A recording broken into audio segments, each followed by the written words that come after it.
The Kerala story से much चुका है बवाल। इस केरल से भागी उन क्रिश्चियन और हिंदू महिलाओं की स्टोरी है जिन्हें लव जिहाद का शिकार बनाया गया और बाद में उन्हें सीरिया ले जाकर आईएसआई आतंकी बना दिया गया। 5 मई को रिलीज हो रही इस फिल्म की कहानी का मुख्य किरदार है शालिनी उन्नीकृष्णन, जो नर्स बनना चाहती थी, लेकिन वो लव जिहाद का शिकार होकर हिजाब में जकड़ गई। जिहाद ही उसकी जिंदगी का मकसद बन जाता है और नाम हो जाता है फातिमा। द केरल स्टोरी की इस फातिमा की कहानी उस फातिमा से मिलती जुलती है जो 7 साल पहले केरला से भागी थी। उस वक्त जांच एजेंसियों ने दावा किया था कि लव जिहाद का शिकार होकर वो भारत से भागी थी और एक ग्रुप के साथ आईएसआई से जुड़ गई थी।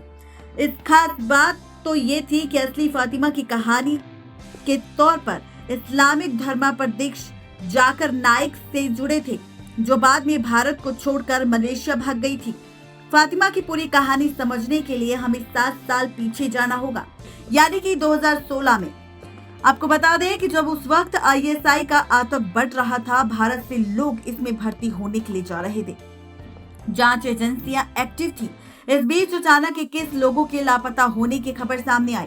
ये सभी लोग उत्तरी केरल के रहने वाले थे। मामला इतना बड़ा था कि इसकी जांच एनआईए को करनी पड़ी थी। जांच के दौरान पता चला कि ये सभी लोग एक दूसरे से परिचित थे। इनमें समानता ये थी कि ये सभी एक साथ जिस हवाई जहाज पर सवार हुए वो ईरान जा रहा था। इन 21 लोगों में वो लड़की भी शामिल थी जो लव जिहाद का शिकार होकर फातिमा बनी थी। केरल से जो 21 लोग गायब हुए, उनमें एक 23 साल की युवती थी। ये मूल रूप से केरल की राजधानी तिरुवनंतपुरम की रहने वाली निमिषा थी। वो केरल की कासरगोड के कॉलेज में डेंटिस्ट की पढ़ाई कर रही थी। इस बीच वो किसी तरह बैक्सिन विसेंट के संपर्क में आई। बैक्सिन मूल रूप से ईसाई था, लेकिन कुछ ही समय पहले उसने प्रभावित होकर इस्लाम धर्म अपना लिया था। इसके बाद इस्लाम धर्म से इस कदर प्रभावित हुई कि उसने धर्म बदलकर अपना नाम फातिमा रख लिया और कुछ दिन बाद वो गायब हो गई। धर्म बदलकर केरल से भागने वालों में फातिमा अकेली नहीं थी। इनमें एक मैरीन जैकब भी थी। फातिमा से इसका कनेक्शन इतना था कि धर्म परिवर्तन करने वाला बेस्टिन विसेंट था, जो फातिमा का धर्म बदलवाने वाले बैक्सिन का भाई था।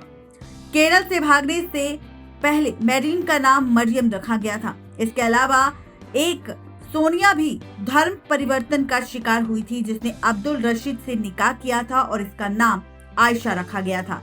अब्दुल पहले से शादीशुदा था।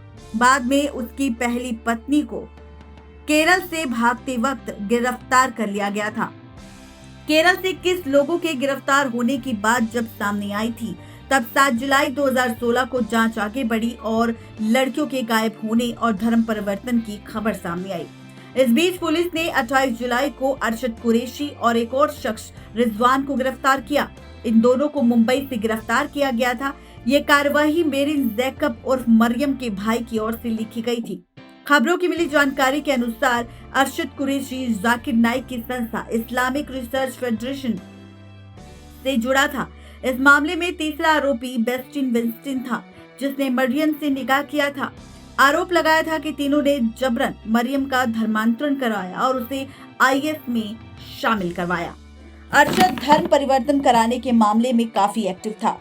कोची रेंज के तत्काल पुलिस महानिरीक्षक एस जीत ने उस वक्त मीडिया को जानकारी दी थी। उसने बताया था कि 3 साल में अरशद ने मुंबई में 800 लोगों का धर्मांतरण करवाया था।